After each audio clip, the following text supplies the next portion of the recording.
stand there and tell me this isn't a curse. This isn't a curse. If you will remember back, the words I spoke were quite exact. Beware, beware, you pony folk. Those leaves of blue are not a joke. It was a warning about that blue plant. It's called poison joke.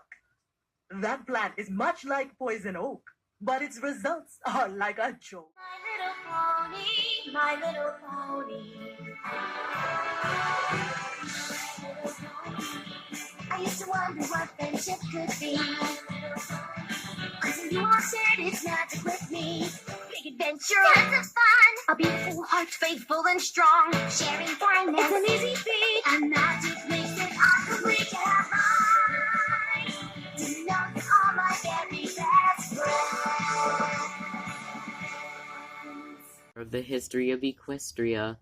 Welcome back to MLP Mondays, the last one of August before Labor Day, September 2nd, when I'll be posting any time of day because I'm off of school. I post around 8-9 p.m. every day, every Monday for My Little Pony Monday.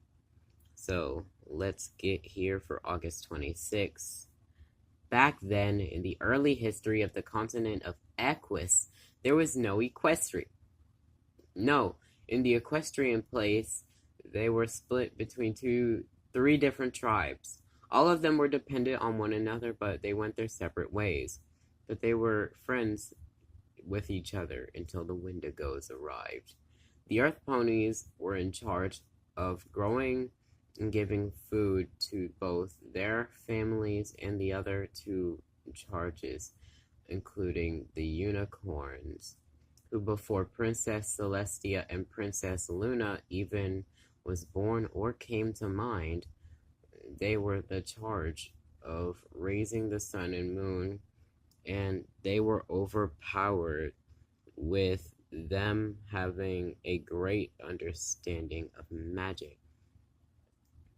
Then the Pegasus tribe controlled the weather in Equestria. Equestria, as you know it, is in a rain shadow effect. So, without the ponies, Equestria would be in a drought. So, they have to work together. Back then, we saw this in the August 19th episode. In episode 8, unfortunately, it is copyright. I need to put some alerts here now, and you'll probably see it soon. Back then, Ponyville never ever existed. Never, I mean ever.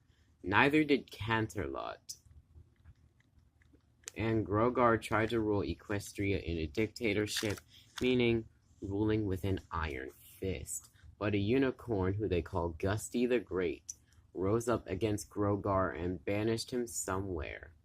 The story of the founding of Equestria is relayed in software, and the explanation, at least part of it, was also the part of the play in the episode The Hearth-Swarming Eve. It was a play about the founding of Equestria, narrated by Spike, and we've got the equestrian sense of how it happened. He started to explain the three tribes. The Pegasi, the Unicorns, and the Earth Ponies cared not for what befell the other tribes, but only for their own welfare. In those troubled times, as now, the Pegasi were the stewards of the weather, but they demanded the food in return that could only be grown by the Earth Ponies. And the unicorns demanded the same in return for magically bringing forth day and night. And so mistrust between the tribes festered until one fateful day when it came to a boil, and what prompted the ponies to attack each other. It was a mysterious blizzard that took over the land and toppled the tribe's precarious peace. For the first time, we see the equestrian flag in My Little Pony. The blizzard seemed to go on forever, and it led to a famine, and it was time for the 3 tribal leaders to meet up for a summit. What to do about the snow, all that fucking snow. But this only devolved into arguing and blaming each other. Bruh, ya dumbasses. The leaders of each tribe then began to journey to a new land. They all arrived at the same place and soon began fighting over it. And the blizzard was following, so there might be a reason why the blizzard is following them. Their hate. And ultimately, now, this could bring a connection to losing magic in Equestria in My Little Pony: A New Generation.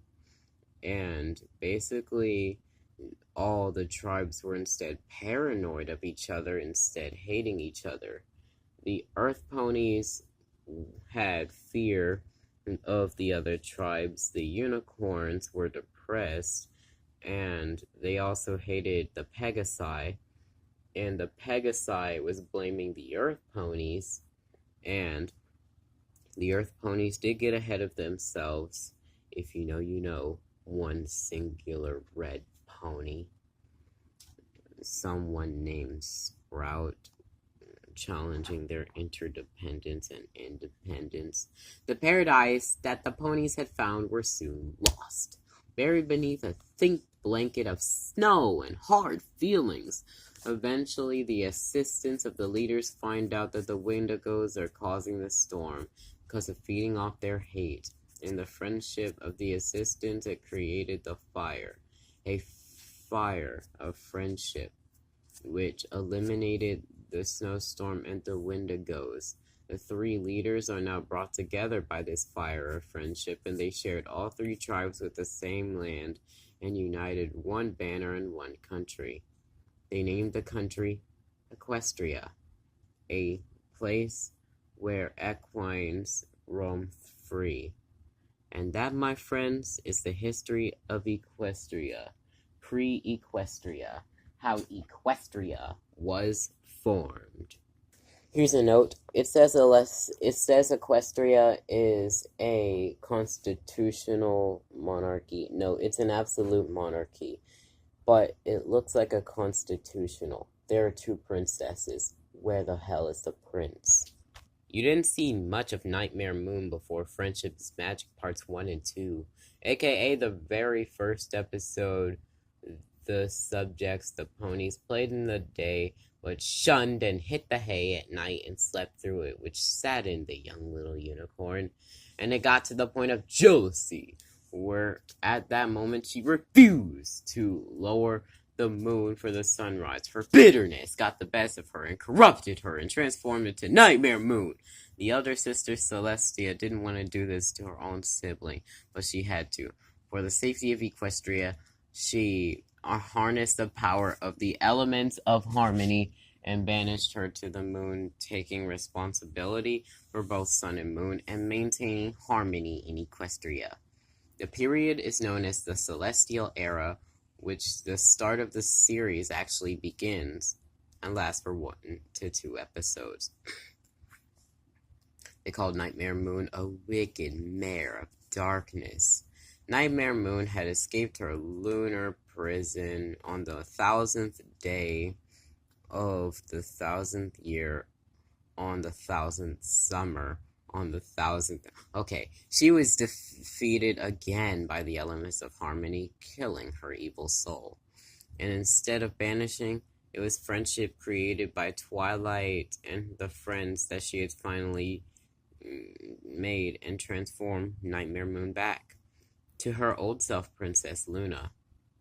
Also, Starlight Glimmer had made herself evil. She had idealized in the prosperity of equality, but she took it too literal, stole every pony's cutie marks, and replaced them with an equal sign. This happened in the episode The Cutie Remark Part 1 and 2. It was the Season 3 finale or beginning. Anyways, it did revolve around Season 3. It was the Season 3 beginning of the season, the shortest season. So, we all know that every alicorn princess has an evil side.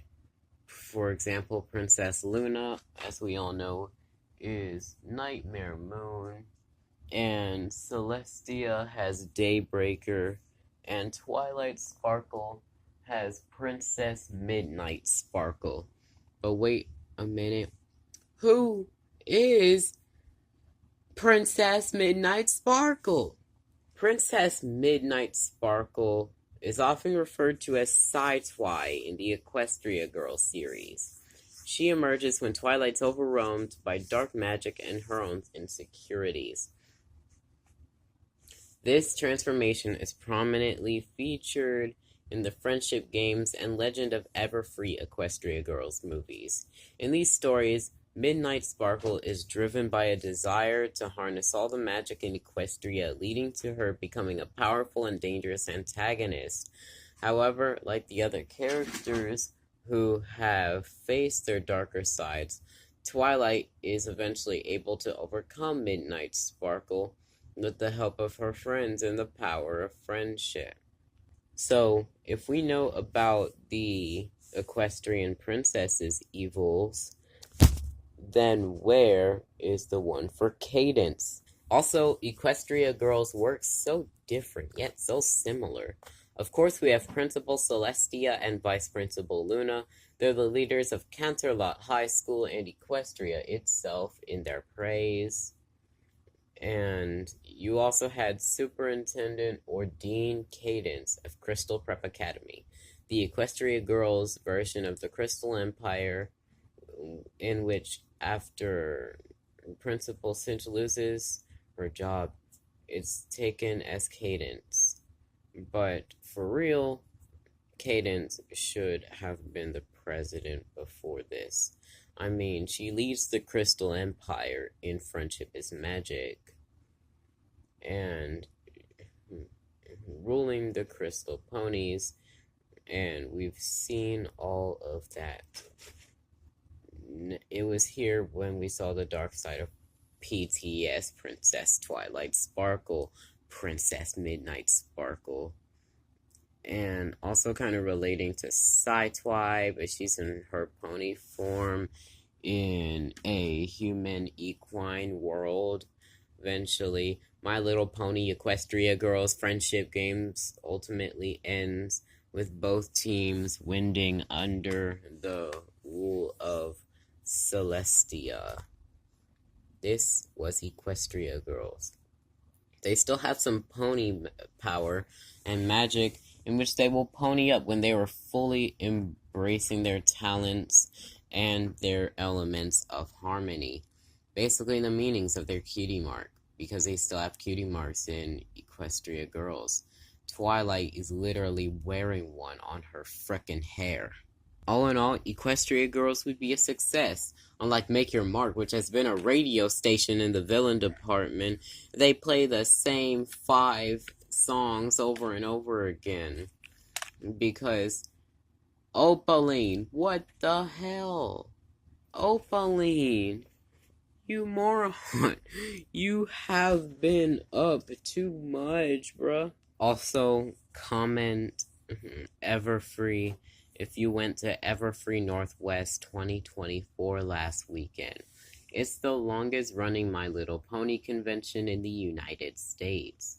It happened from August 23rd, Friday, to August 25th, Sunday, at the Hyatt Regency Bellevue in Seattle, Washington, with events like the Grand Galloping Gala, musical concerts, and over 50 hours of programming. It's sure to be a magical weekend for all fans. Did you attend? Would you attend next year? And tell me your thoughts. And here I thought the real version of the Grand Galloping Gala was the actual equestrian shows. Like, that's the Triple G of Canterlot. The Grand Galloping Gala is a high society event filled with glamour and excitement, but as the Best Night Ever Season 1 episode 26 says, we all have our bad days. even the GGG. You can't be a brony and not know what Ponyville or Canterlot is. Applejack has a special place in Ponyville because her family was the one to have made it all possible. That's gonna do it for this video. Happy My Little Pony Monday!